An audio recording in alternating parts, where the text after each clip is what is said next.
warahmatullahi wabarakatuh. Perkenalkan, nama saya Abdul Aziz Ridho dengan NIM 230705049.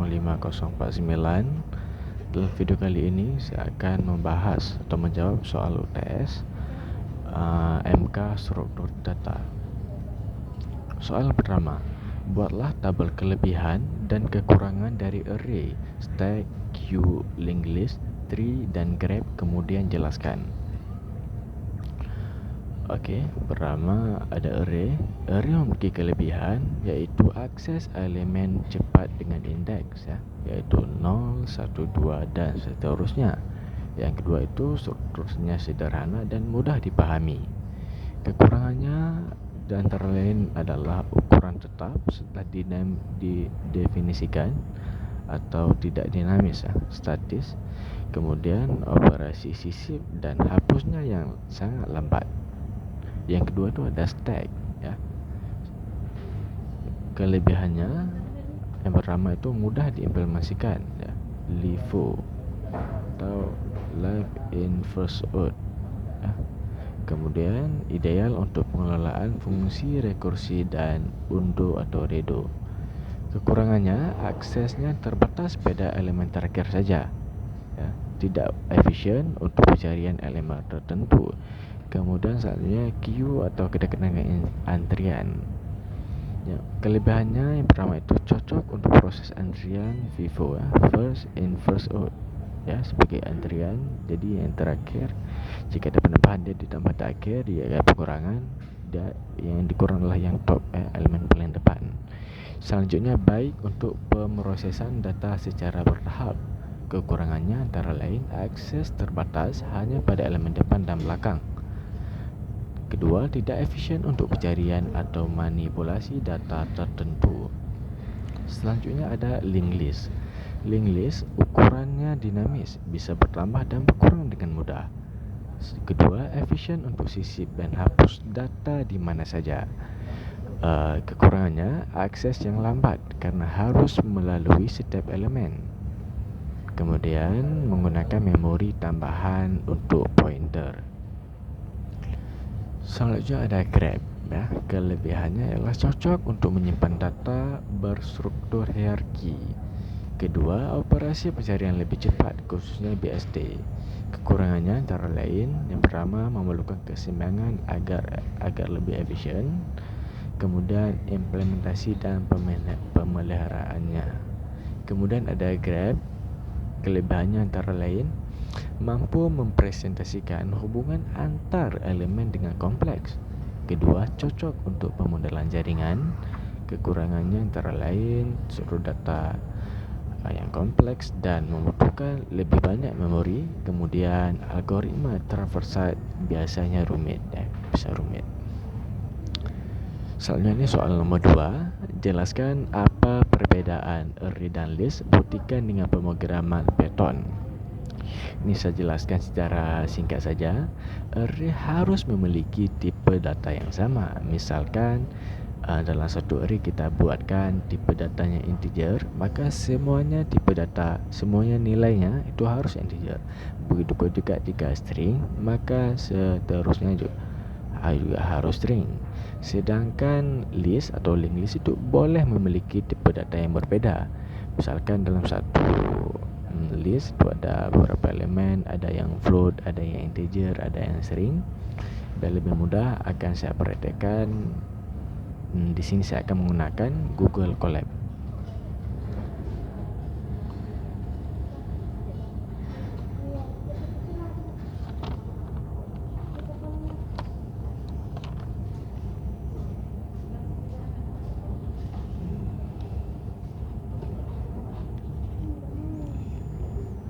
Oke, langsung saja pertama saya akan membuat yang array dulu. Kita tuliskan di sini.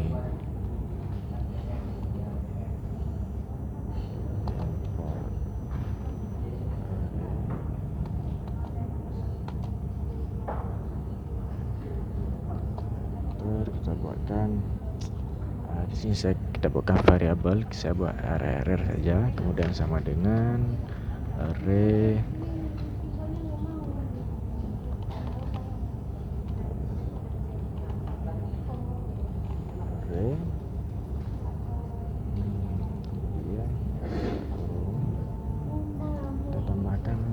datanya. Di sini saya akan mencontohkan yang integer saja.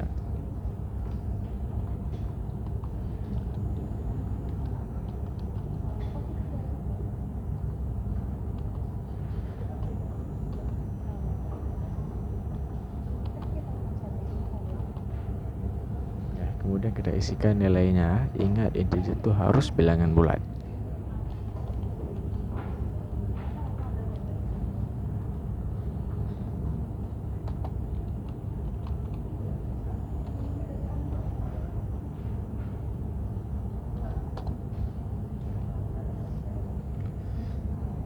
Coba kita tes jalankan. Seharusnya sudah muncul 1, 2, 3 dan seterusnya. Ya, sudah muncul lah. Inilah contoh dari array. Tipe datanya harus sama. Ini semua integer ya. Kemudian kita akan buat contoh selanjutnya, itu yang list.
Oke, untuk yang list ini ya, sekarang sudah muncul lah.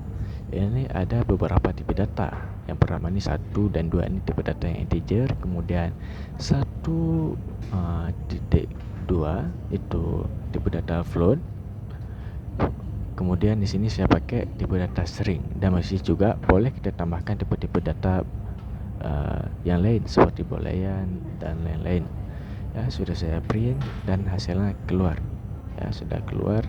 Ya, sekali lagi perbedaannya ialah apa? Array itu tipe datanya harus sama.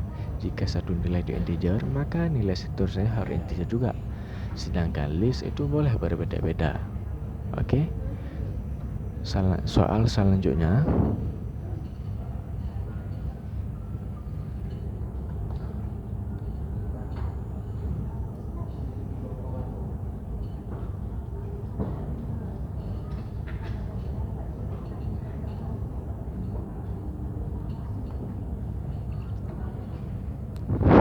Soal selanjutnya, ini ada sebuah statement yang menyatakan bahwasanya array termasuk dalam struktur data statis, ya, tidak berubah, yang mana ukuran memori yang digunakan bersifat tetap walaupun array tidak terisi penuh. Ada beberapa peraturan atau beberapa perintah lain, yaitu buktikan kebenaran atau kesalahan statement tersebut menggunakan pemrograman Python dengan membuat operasi penambahan dan penghapusan elemen. Kemudian perhatikan hasil eksekusinya, dan terakhir berikan pendapat anda. Okey, langsung saja kita mulai. Kita akan menggunakan Google Colab lagi. Yang tadi kita hapus saja.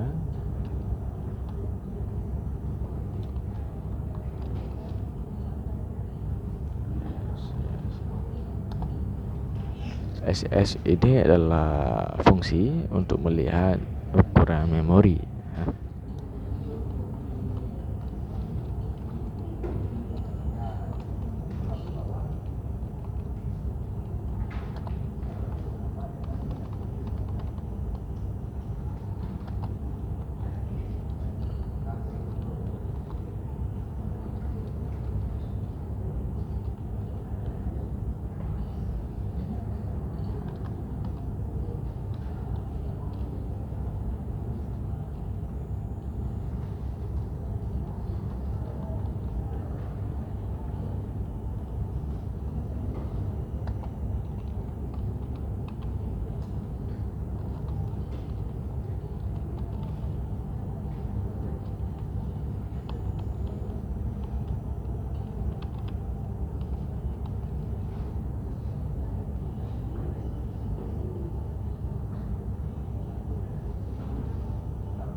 Sepertinya ada yang salah.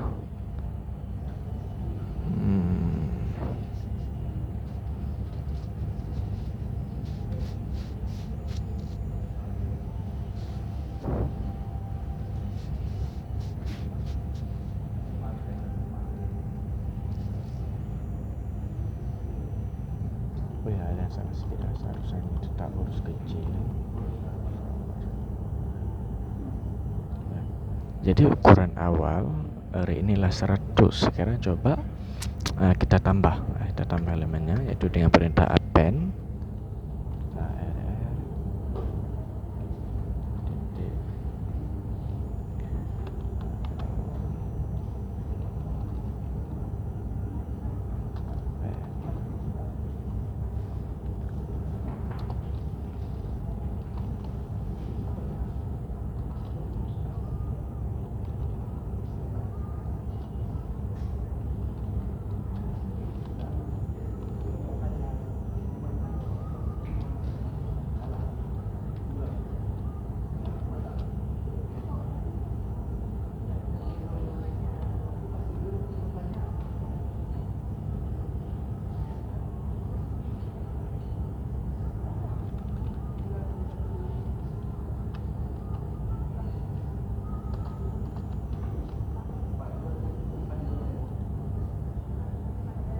ya, sudah ditambah yang awalnya 100. Setelah kita tambahkan elemen berikutnya itu 6, berubah menjadi memorinya urah jadi 116. Sekarang coba kita tambahkan elemen berikutnya. Saya copy aja biar lebih cepat.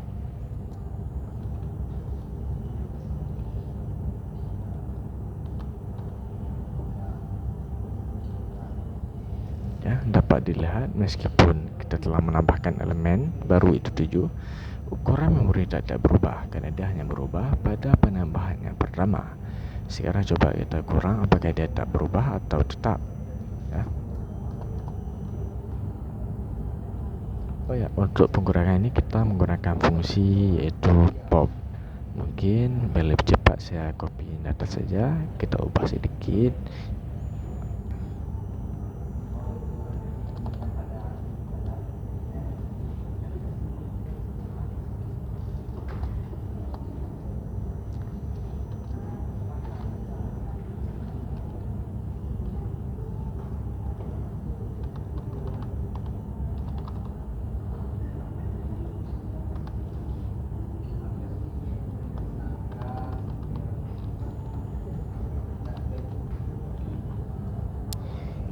Coba kita cek apakah ada yang berubah.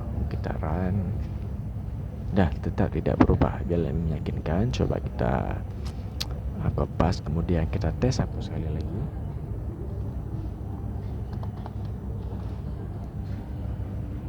Ya, meskipun kita menambahkan elemen atau dihapus elemen berkali-kali, yang berubah itu tetap yang kita tambah yang pertama. Dan dari eksperimen atau kita perhatikan ini dapat kita simpulkan bahwasanya array dalam Python khususnya itu tidak bersifat statis atau tetap. Berikut akan saya contohkan yang list, ya. Berikut saya akan contohkan yang list.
jika variabelnya di sini kita buat tetap list.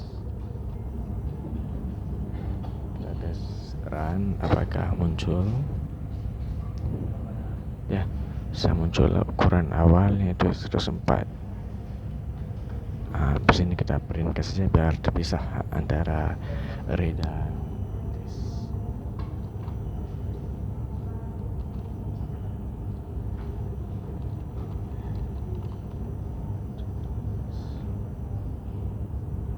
Tulis pada awalnya 104. Sekarang coba kita tes melakukan penambahan elemen. Fungsinya tidak sama, yaitu fungsi append, sama seperti array dan juga beberapa tipe yang lain.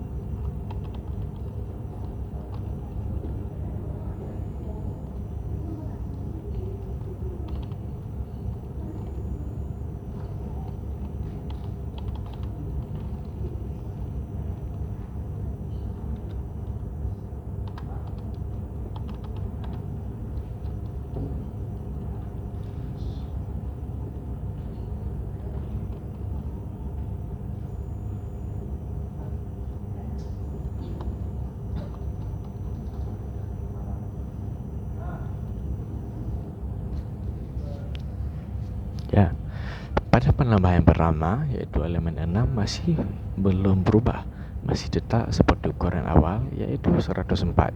Sekarang coba kita tes tambah elemen selanjutnya. Sini saya akan kompas saja biar lebih cepat.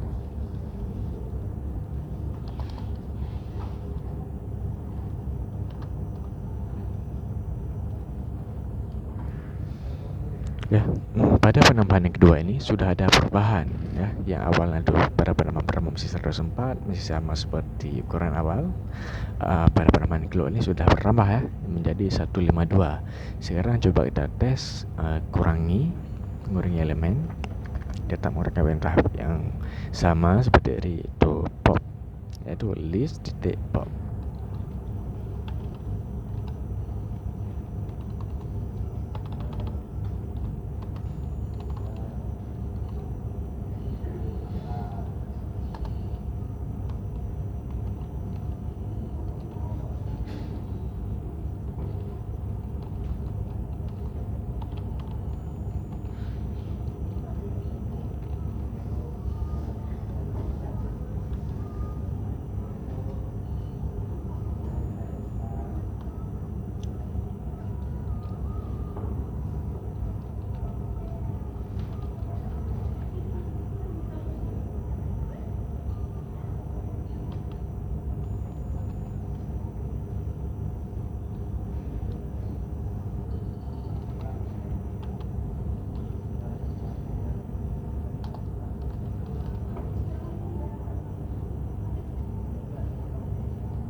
Ya, pada saat dikurangi masih prompt pengurangannya pertama itu masih tetap belum ada perubahan ya, seperti penambahan yang pertama tadi.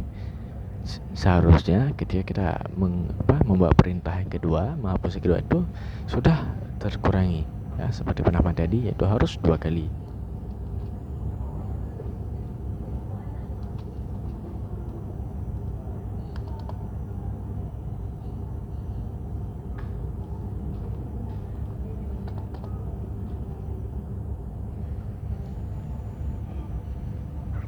Oke, coba kita tes run. Sekarang sudah 2 kali ya perintah untuk menghapus, seharusnya sudah berkurang. Yang ini ya 152 seharusnya sudah berkurang.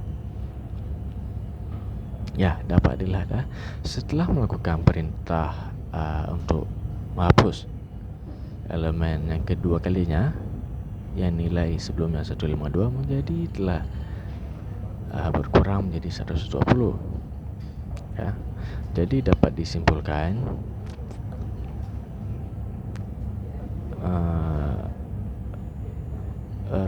array atau ukuran memori dalam array khususnya ini dalam bahasa Python ini tidak bersifat statis, ya, tidak bersifat statis.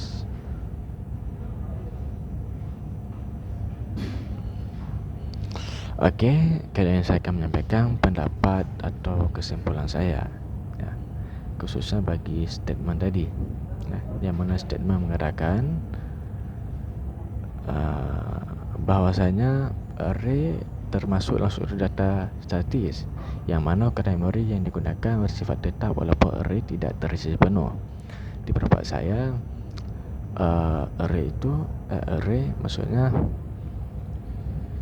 ya,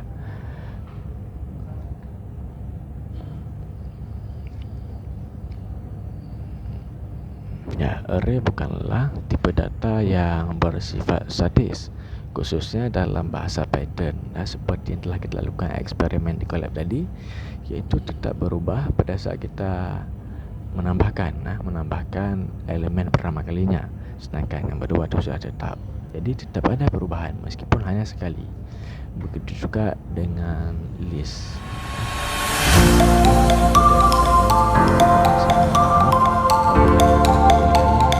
Assalamualaikum warahmatullahi wabarakatuh.